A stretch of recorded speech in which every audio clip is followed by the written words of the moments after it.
Bienvenue, voici l'édition des régions, le journal des rédactions régionales de France 3. Dans l'actualité du jour, la vague de froid qui sévit depuis le début de la semaine provoque de grosses perturbations en Corse où 40 cm de neige sont tombés par endroits. 14 000 foyers sont sans électricité. Le centre de l'île est bloqué, la circulation est très difficile, la plupart des cols ont été fermés. Sur le continent, dans le Var, l'autoroute A8 a été coupée dans les deux sens. Les poids lourds sont également interdits sur les autoroutes de la région PACA. Plus de 18 000 foyers sont privés d'électricité. Les températures sont négatives sur une grande partie du pays. Le plan grand froid a été activé dans plusieurs départements. Des places supplémentaires d'hébergement d'urgence ont été mises en place et les maraudes ont été renforcées, exemple dans le Pas-de-Calais. Ça va ? C'est la troisième fois que Jérémy et Christophe viennent voir Marie-Claude, 52 ans. Il est 23 h, le thermomètre est déjà repassé en dessous de 0. Elle est au sol, mais il y a la mine bâche. 115. Mais Marie-Claude fait partie de ces irréductibles que rien ne peut convaincre de passer la nuit en hébergement. Pour cela, le plan grand froid ne change rien. C'est une personne qui est habituée à vivre à la rue, qui veut pas de foyer. Mais par contre, elle a là, on l'a vu cet après-midi, il y avait des tremblements, des choses qui nous inquiètent un petit peu. Donc, On ne peut pas les prendre de force, en tout cas on balaye très large pour faire en sorte que ces personnes puissent in fine intégrer ces salles. Il n'est pas question de laisser les gens aujourd'hui dehors, sachant qu'on a de la place à l'intérieur. Car pour les autres, ceux qui veulent bien quitter leur carapace de souffrance pour se laisser soigner et réchauffer, le plan grand froid reste une mesure efficace. Insuffisante bien sûr, mais efficace.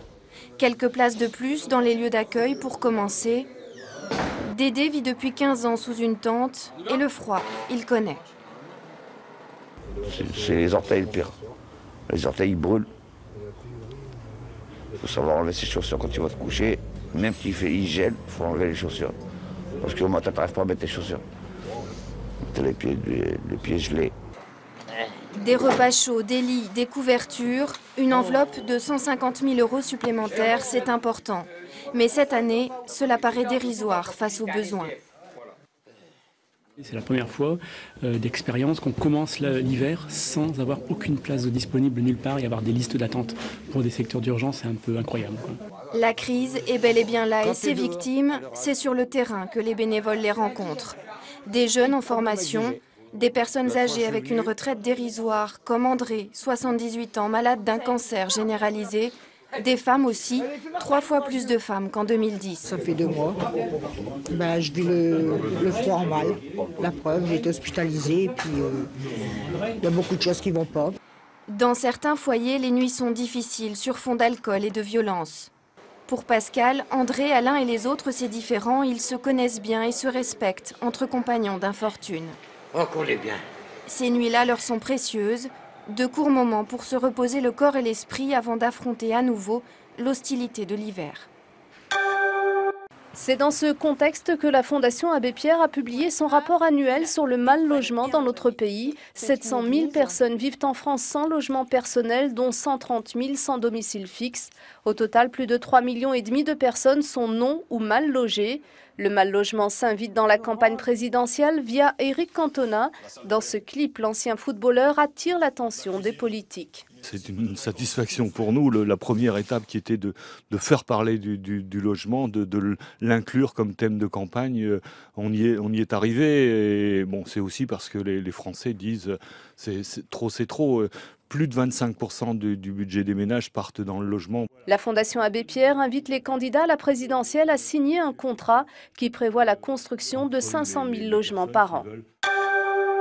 Une assistante maternelle devant le tribunal correctionnel de Limoges, la salariée de la crèche du CHU comparaissait pour maltraitance sur 3 jeunes enfants qui lui étaient confiés. C'est un dictaphone dissimulé qui est à l'origine de la poursuite. Le jugement a été mis en délibéré au 2 mars.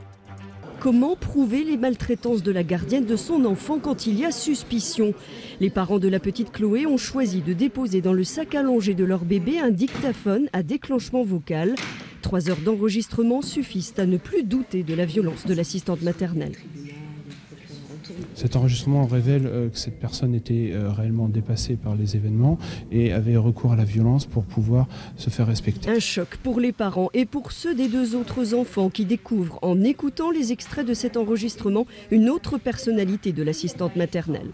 Ce sont des moments où il y a eu véritablement un contrat de confiance et on apprend que son enfant était en insécurité et c'est terrible. C'est toute la culpabilité, je crois, vraiment qui a été le plus vraiment ressentie par ma cliente. Peut-être aussi, ça met l'accent sur le fait que le mode de garde est quand même très compliqué, qu'on n'a pas forcément le choix et qu'en tant que maman et papa aussi d'ailleurs, on est obligé de laisser son enfant, qu'on est obligé d'avoir confiance et que des fois, quand la porte se ferme, on peut être surpris par ce qui se passe. Un comportement d'autant plus intolérable que ce n'est pas une étudiante, mais une professionnelle depuis 15 ans, souligne le procureur de la République.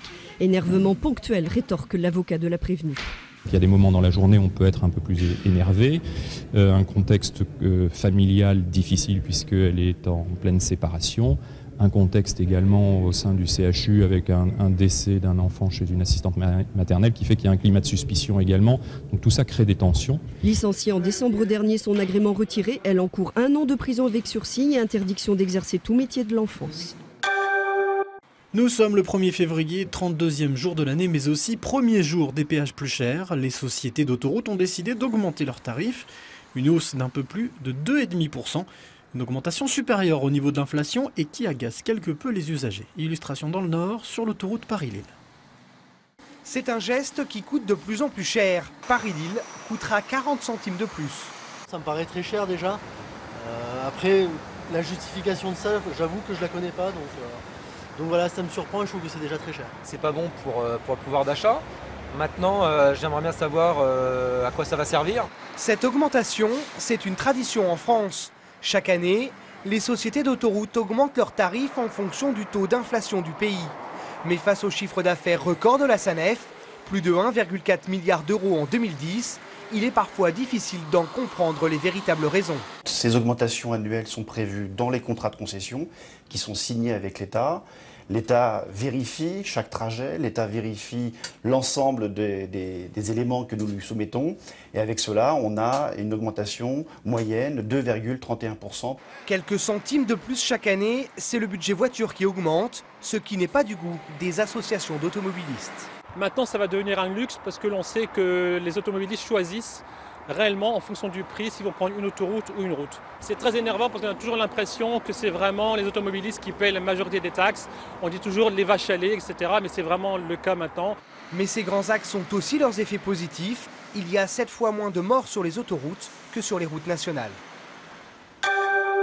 C'est la cata. C'est le désert dans le Nord-Aveyron, c'est l'abandon d'un territoire.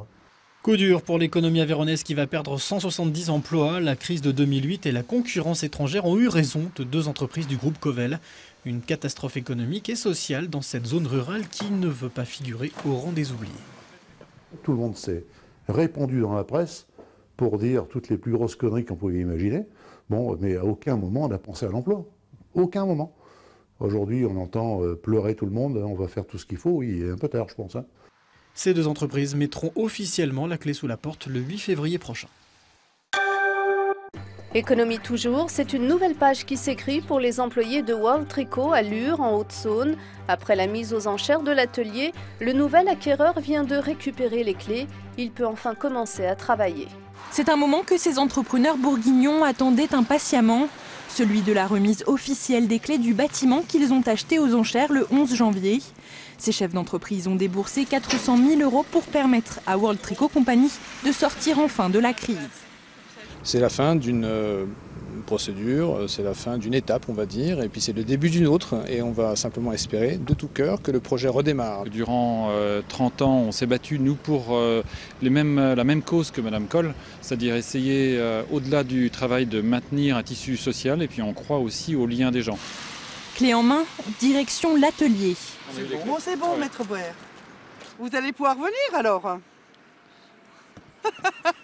Carmen Coll est tout sourire, elle peut enfin rouvrir la porte de son entreprise. Une société malmenée depuis de longs mois qu'elle veut faire renaître pour ses salariés. Ça va être quelque chose de très fort. Je vais m'employer vraiment à ce que cette entreprise redémarre. Vraiment, même si on a perdu du temps, même s'il y a eu un grand accident de parcours, voilà. 10 salariés devraient être rapidement réembauchés pour faire repartir la production. Mais le problème des machines se pose. Seules 11 d'entre elles n'ont pas été saisies par la justice et peuvent être utilisées. Pour les autres, rien n'est encore joué. Il n'est pas impossible que l'administrateur décide de mettre ces matériels aux enchères. Et donc du coup, nous nous positionnerons pour acheter ce matériel, avec d'autres peut-être, mais l'objectif c'est de réintégrer la totalité du matériel au sein de la société World Tricot. En attendant une véritable reprise de l'activité, Carmen Coll a déjà promis qu'une collection complète en gel Baptiste serait présentée au mois de juin.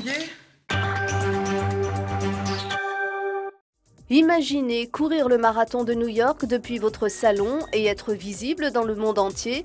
Une fiction pas si sûre. En Bretagne, Bicom, un institut de recherche réunissant des chercheurs et 40 entreprises, va travailler sur l'Internet et le cinéma de demain. Hologramme, 3D, les chantiers sont nombreux. En 2020, nous serons 4 milliards à être connectés. Il faudra donc 100 fois plus de débit. C'est une sorte de Silicon Valley à la française, c'est vraiment ça. Le but, c'est de créer un campus qui soit une référence au niveau mondial, qui donne envie à tous les meilleurs acteurs mondiaux de venir s'installer à proximité de ces bâtiments, de ces équipes de recherche, pour inventer l'Internet du futur, l'Internet de demain. Bicom coûtera 250 millions d'euros et recevra 60 millions de l'État. Le site devrait créer 3000 emplois et attirer entre 10 000 et 20 000 professionnels venus du monde entier.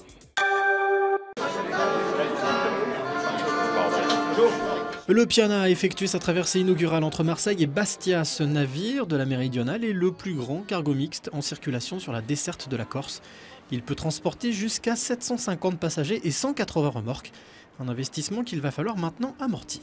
C'est une charge d'amortissement importante, effectivement, qui va un peu plomber nos résultats en 2012, mais nous savons que c'est un bateau d'avenir et qu'il sera encore tout à fait aux normes dans 20 ans. A noter que ce navire répond aux normes internationales les plus strictes dans le domaine de la sécurité. Nouveau défi pour Frank Festor. Il y a 5 ans, ce Mosellan amputé d'une jambe avait traversé l'Atlantique à la rame. Et bien dans quelques jours, il va tenter de battre le record du Tour du Monde avec 7 autres rameurs valides. Ces images datent de 2007. À l'époque, Frank Festor rame avec Angela Madsen. Comme lui, cette Américaine a un handicap physique, elle est paraplégique. À eux deux, pourtant, ils vaincront l'Atlantique en traversant à la rame 4500 km d'océan. Frank se souvient encore de leur arrivée à la Barbade. On arrive au port et en fait on prend un coup de vent monstrueux avec des courants qui nous poussaient vers l'extérieur. Donc là je me suis vraiment sorti les doigts du cul et on a poussé très fort pour pouvoir rentrer le bateau. Les Anglais nous avaient proposé de nous tracter, c'était hors de question, quoi. On est parti d'un point A, on arrive au point Z. Aujourd'hui, c'est un autre défi qui attend Frank. Il débute le 14 février prochain en quittant le port des Grandes Canaries, direction l'île d'Antigua.